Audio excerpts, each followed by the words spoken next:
Hello everyone, అందరూ ఎలా ఉన్నారు? బాగున్నారు? ఇదేంటి ఈరోజు ఇంకో వీడియో పెడుతున్నాను అనుకుంటున్నారా? ఇది నేను సపరేట్గానే పెట్టాలండి.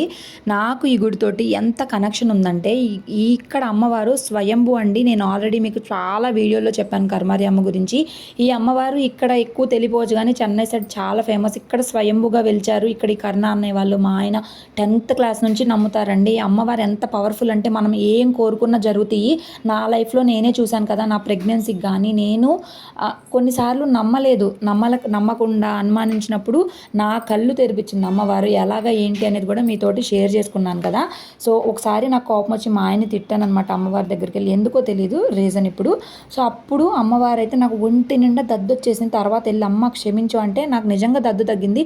మా అమ్మ నేనే ఉన్నాం అప్పుడు. ఇంకా అలాగే మా చిన్నాడు పడిచి కూడా నమ్మలేకపోతే కళ్ళల్లో త్రిశూలం తీసుకొని వచ్చింది. అంత పవర్ఫుల్. అలానే కాదు, ఆవిడ మనం ఏం కోరుకున్నా కూడా చేస్తుంది అమ్మవారు, అంత పవర్ఫుల్. ఇది వచ్చేసి మనకి చనమోలు ఫ్లైఓవర్ డౌన్లో రైట్ సైడ్లో ఉంటుందండి అమ్మవారి గుడి. ఖచ్చితంగా ఒకసారి వచ్చి అయితే దర్శనం చేసుకోండి. చాలా చాలా చాలా ప్రశాంతతనైతే మీరు పొందుతారు. ఇది ఏ ప్రమోషన్ కాదండి, నా స్వంతంగా నేను కేవలం గుడి గురించే తీయాలని చెప్పి అయితే ఇప్పుడు చేయడం జరుగుతుంది.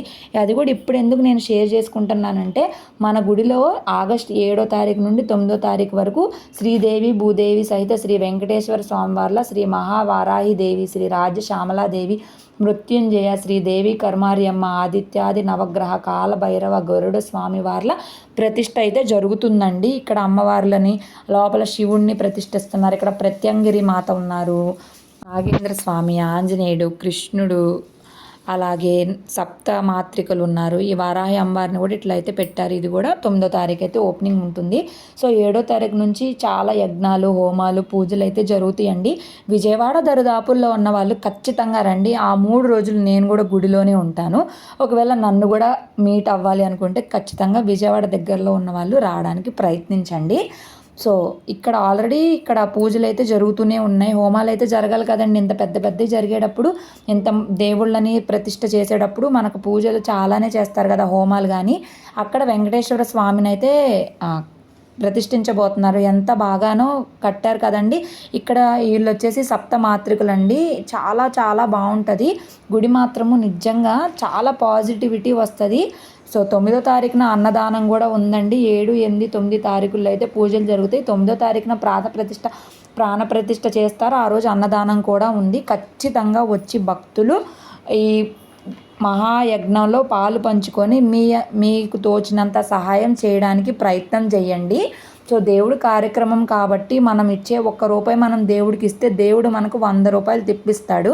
సో మీకు వీలైనంత ఎంతో కొంత డబ్బులు గుడికి ఇవ్వండి. ఇంత పెద్ద ఇది చేస్తున్నారు కదా, మన వంతు సహాయం మనం కూడా చెయ్యాలి. దేవుడు కార్యక్రమం కాబట్టి ఇక్కడ విగ్రహాలన్నీ కూడా ఇక్కడైతే పెట్టారండి. ఇవన్నీ కూడా ఎక్కడి నుండో తీసుకొచ్చారు, చెన్నై నుంచో ఎక్కడి నుంచో. సో చాలా బాగా అయితే జరగబోతుంది. దీనికోసమే నేను విజయవాడలో ఇన్ని రోజులు ఉన్నాను. నవగ్రహాలు ఇక మేము ఎక్కడికి వేరే దూరమే వెళ్ళక్కర్లేదు. మేము ఈ గుడికి వస్తే చాలు, ఇంక అందరు దేవుళ్ళు ఇక్కడే ఉండబోతున్నారు. శివుడు, వెంకటేశ్వర స్వామి, నవగ్రహాలు, దేవుళ్ళు, సప్తమాత్రికులు, ప్రత్యంగిరి మాత, వారాహి మాత, ఇంకా అందరినీ పెట్టారండి. నాకు ఎంత హ్యాపీగా ఉందో. సో తప్పకుండా మీరు కూడా వచ్చి ఈ మహాయజ్ఞంలో పాలు పంచుకొని దేవుడి అనుగ్రహాన్ని పొందండి, అన్నదానం చేయండి, అలాగే మీకు తోచిన సహాయం కూడా చేయండి. అమ్మవారిని అయితే ఎంత బాగా అలంకరిస్తారంటే అసలు 2 కళ్ళు సరిపోవండి. అసలు ఆ 2 కళ్ళు సరిపోవు. అమ్మవారిని అలా అలంకరణ చేస్తే అసలు అమ్మవారు చక్కగా మనల్ని చూస్తున్నట్టు, చిరునవ్వుతో నవ్వుతున్నట్టు ఉంటారు. ఇక్కడ అమ్మవార్లు వచ్చేసి 2 ఉంటారు. అమ్మవారు ఆది పరాశక్తి, కింద అమ్మవారు రేణుకా పరమేశ్వరి దేవి, అంటే సాక్షాత్తు పరశురాముని తల్లి అండి. ఆవిడ స్వయంభూగా వెలిచారు. సో వీడియో అయితే ఇంతేనండి. నచ్చితే ప్లీజ్ లైక్ చేయండి.